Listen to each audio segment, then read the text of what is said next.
Héros, non, réellement non. Euh, Si tu as besoin d'aide, l'État, si tu te renseignes assez, l'État t'aide, te subventionne si tu as besoin d'argent. Quand tu es jeune surtout, si tu veux être auto-entrepreneur aussi. Donc non, il suffit juste de se renseigner et poser les questions aux bonnes personnes pour faire face à tes moindres difficultés.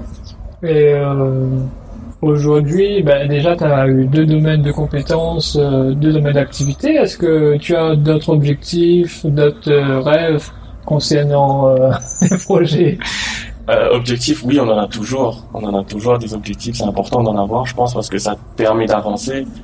Et de rêve, oui, j'en ai un. J'en ai un parce que ça peut paraître banal, mais ouais, j'en ai un de rêve, ouais. Ah, tu veux savoir c'est quoi? Bah, je disais justement à ma compagne que moi, mon rêve, c'est vraiment de me poser chez moi, avec ma famille, et de rigoler et de voir les enfants jouer, en fait. Ça peut paraître banal pour tout le monde, mais pour moi, c'est quelque chose que je me dis, mais merde, avec mon train de vie que j'ai là, tout ça, avec la vie c'est tellement faste aujourd'hui que tu te dis, mais c'est quand un jour je vais me poser vraiment et que je vais regarder ma famille en train de rigoler et qu'on soit tous bien. Attends, quand tu parles de ton train de vie, est-ce que tu pourrais nous parler de ton train de vie? Parce que c'est quand même quelque chose qui est pas banal, d'après ce que j'ai vu. Non, je me lève à 9h, 9h30, 10h. Je travaille jusqu'à 3h du matin. Et ça, tous les jours. Et mes proches vous le diront, c'est une réalité, c'est vrai. Tu peux m'appeler à n'importe quelle heure. Je suis constamment derrière un ordinateur où je travaille. Et même quand je prends l'avion ou que je voyage, j'emmène toujours mon ordinateur. Mais tu voyages au moins combien de fois par mois? Je ne sais pas, je ne pourrais pas te dire par mois, mais par année, ouais, je voyage assez souvent, oui. Et c'est toujours des business ou parce qu'en fait, est-ce que tu prends des vacances? Non. C'est ça. C'est impossible de prendre des vacances. Après, c'est pas forcément un voyage à but business, mais vu que je ramène tout le temps mon ordinateur avec moi, faut que je travaille. Et même quand je travaille pas, je suis pas bien. Je me sens pas bien. Si je fais pas une création dans la journée, je suis pas bien. Mais c'est quoi ta motivation au quotidien pour avoir un rythme aussi soutenu? J'aime faire ça. Si je fais pas ça, je suis vraiment pas bien. Je suis un drogué vraiment des réalisations, des créations. Tout ça. Je suis vraiment un drogué. Je prends, je sais pas, quand je vois le client dire qu'il est content, moi, ça me rassure, ça me conforte là-dedans. Et tu as des modèles, des inspirations qui te... Ouais, je me cultive assez souvent. Donc, s'il y a une exposition à aller voir, je serai le premier à aller voir. Non, mes inspirations sont vraiment partout. Vraiment partout, partout. Et quand ça va pas dans la vie, forcément, ça va se déteindre sur mon travail. Quand ça va très bien, ça va se déteindre aussi. Donc, voilà. Mais j'imagine que c'est une question assez compliquée, mais tu as commencé à 13 ans, tu as 28 ans. Quand est-ce que tu as trouvé le parfait rythme dans ta méthode de travail, dans ta vie personnelle, vie professionnelle? Le parfait rythme, je t'avouerai que je l'ai pas encore trouvé. C'est assez difficile d'obtenir un temps libre. J'essaie de faire le maximum pour mes proches. Là encore aujourd'hui, il y a ma meilleure amie qui m'a dit ouais, mais c'est impossible de te voir, c'est impossible de te capter. Mais non, j'essaie de trouver un rythme encore aujourd'hui. c'est assez compliqué à comprendre peut-être, mais en fait tu vis une vie de passion. C'est ça. Tu es payé pour ce que tu fais en tant que passionné, mais c'est de la passion. Ouais, c'est de la passion. Après derrière, c'est sûr qu'il y a une réalité financière qui fait que j'ai des engagements, j'ai des devoirs, donc tu es obligé de travailler. Ça c'est sûr. Mais au départ, oui, c'est une passion. Et heureusement d'ailleurs. Sinon, j'aurais fait un burn-out ou quelque chose comme ça. Et est-ce que tu suis une philosophie de vie ou bien c'est vraiment... Si j'ai des principes? Oui, voilà. Je suis pas sûr d'en avoir parce que je pense qu'avoir des principes, ça peut être un frein, comme ça peut être un moteur. Hein. Mais si vraiment je reste confiné à suivre un droit chemin, je ne suis pas sûr. Des fois, je suis un peu borderline. J'aime bien voir ce que ça fait d'être marginal. Donc, un principe de vie, alors d'aujourd'hui, je ne saurais pas vraiment te dire si j'en suis. C'est quoi pour toi marginal? De faire des choses peu communes, qui ne sont pas forcément tolérées. Donc, Je sais pas, comme on est jeune, on aime bien à peu près tout expérimenter. Et justement, quand tu parles, est-ce qu'il y aurait une création ou une expérience qui t'a marqué plus que d'autres? Alors une création qui m'a marqué plus que d'autres. Quand j'ai été appelé par une équipe qui m'a mis en relation avec une équipe de Booba pour me dire que écoute, ça sera toi qui vas faire la première campagne de pub pour lui. Ça m'a marqué parce que je suis vraiment fan de Booba. J'aime vraiment cet artiste-là et le fait de pouvoir travailler comme ça en parallèle avec lui, c'est vraiment quelque chose qui m'a marqué. Et en termes de professionnalisme, en termes de demande, de requête, est-ce que tu as eu déjà des difficultés avec un client ou bien, puisque vu ton âge, on pourrait peut-être te prendre de haut, mais au final, est-ce que non, ça n'a jamais été le cas? Non, très très honnêtement, non, j'ai jamais été pris de haut. Après, je pense que à l'heure actuelle, à l'heure d'aujourd'hui, c'est les gens qui viennent me voir parce que moi, j'ai pas le temps de démarcher, je ne fais pas de démarchage, je ne fais pas de pub pour moi-même alors que je fais pour tout le monde, tu vois.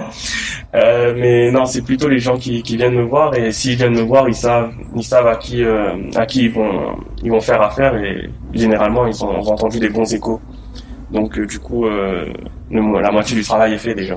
Et donc le réseau, c'est important? Le réseau est très important. Et comment tu travailles au jour le jour? Eh ben, je travaille pas forcément le réseau, mais c'est vraiment du bouche à oreille. Oui, je connais Mélo, ok, il va te faire ça, t'inquiète pas, nanani. Enfin, c'est plus comme ça. Voilà, on entend souvent ça.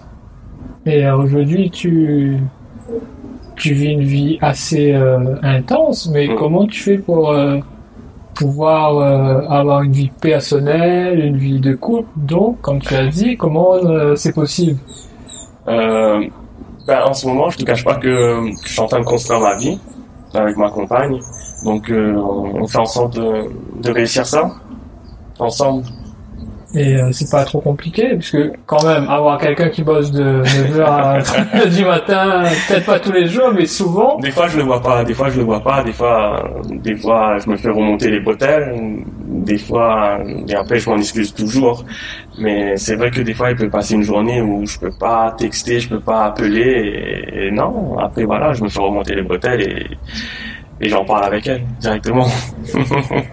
Et en 2019, comment tu vois un peu l'image de la jeunesse à La Réunion? Comment tu perçois le regard de la société sur les jeunes? Alors, le regard de la société sur les jeunes, il y a deux cas de figure. Je pense qu'il y a deux cas de figure. Il y a vraiment cette société qui veut stigmatiser les jeunes. Je prête pas vraiment d'attention à ce genre de débat-là parce que pour moi, les jeunes, c'est pas que ça, malheureusement, c'est pas que des jeunes de quartier, c'est pas que des jeunes qui vendent la drogue, non. Il y a aussi des jeunes qui font des choses bien, qui sont dans des associations, qui veulent faire bouger la Réunion, qui veulent mettre la Réunion en l'air, qui s'entraident entre eux. C'est vraiment ces jeunes-là qu'on devrait plus mettre en avant et je pense que on devrait mettre plus de lumière sur ces actions-là plutôt que stigmatiser une minorité de jeunes tout simplement.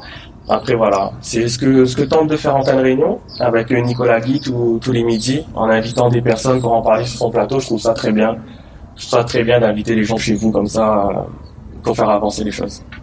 Et du coup, est-ce que tu pourrais, après ça c'est assez complexe j'imagine, te définir, s'il fallait définir Mélo en un objet?